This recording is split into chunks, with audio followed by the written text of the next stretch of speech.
বকবকানি কাব্যগ্রন্থ থেকে। তোর জবাব নেই। রাজার ঘরে জন্মাসনি, অথচ রাজসুখ ভোগ করছিস পূর্ণ মাত্রায়। স্বপ্নেও কি কখনো ভেবেছিলি এমন সাম্রাজ্যের একছত্র বিধাতা হবে?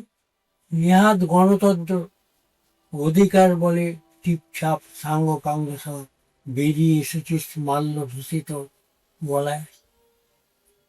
সামনে পেছনে দেহরক্ষী কত শত প্রথম মুজশ্রী। বিশাল সাম্রাজ্যের ধন সম্পদ, অস্থাবর স্থাবর দৌলত, সবই তোর মুঠোতে।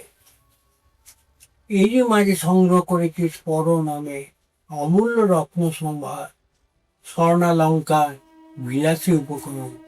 ক্ষমতার পাতিলে বসে ভোগ করছিস দুর্লভ ভোজন, মহার্ঘ মতিরা, গোপন হারেম। কখনো কি ভেবেছিলি রমণ প্রিয় স্বপ্ন সুন্দরীরা মুছে দেবে তোর অতীত সুগন্ধি নির্যাসে? বাবা ছিলেন শ্রমিক দরদি, বস্তিতে কেটেছে তিনি কাল অতি সাধারণ দিন যাপন। এলেম ছিল না তেমন, আসলে জানা ছিল না কিভাবে অপব্যবহার করতে হয় ক্ষমতা। নুন আনতে পান্তা পুড়িয়ে গেছে কতদিন, কতদিন, তবুও তো মাথা ছিল উঁচু। সেসব মনে করতে চাস না, ঘোর বাস্তববাদী তুই।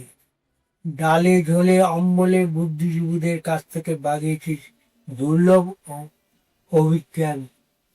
তোর চারিত্রিক দৃঢ়তা, গুণ গান, অপার মহিমা, দূরদর্শিতা তোর 14 প্রজন্মের জন্য তোলা আছে। এত গুণাবলী লুকিয়ে ছিল তোর মাঝে, তা কি জানা ছিল আমাদের? পুরস্কৃত করেছিস তাদের সোনার কলমে, চেয়ারে, অলঙ্করণে। কত কিছু শিখেছিস তুই, কত নিত্য নতুন প্রক্রিয়া প্রণালী, তটস্থ রাখার জন্য চোখে ইশারা, আঙুলের মুদ্রায় মৃত্যুর পরোয়ানা, রসায়ন প্রক্রিয়ায় বিষিয়ে দিতে পারিস দানাবাদা আন্দোলন। মানবতা রক্ষায় তোর গলা বাজিয়ে তৎপরতা দেখে স্বীকার করতেই হবে, শিল্পী হিসেবেও তুই উঁচু ধরে। আর অভিনয়, এই কান্না, এই হাসি, এই কৌতুক, এই ভ্রুভঙ্গি। কুমির বাবাজিও লেজ তুলে জলে নেমে 2 ফোঁটা অশ্রু দেয়। বাবা মরেছিলেন বিনা চিকিৎসায়, দাতব্য চিকিৎসায়। সব যাত্রীর কিছু লোক ছিল, ফুল ছিল না, ভিডিও ক্যামেরাও না। অথচ তুই বগলের পোড়া উপচারের জন্য বিদেশ চলে যাস পুরো জাহাজে, সন্তান সন্ততি আত্মীয় স্বজন সহ জনগণের ঘামের গন্ধ এগিয়ে। ম্যাজিকও কম শিখিসনি তুই।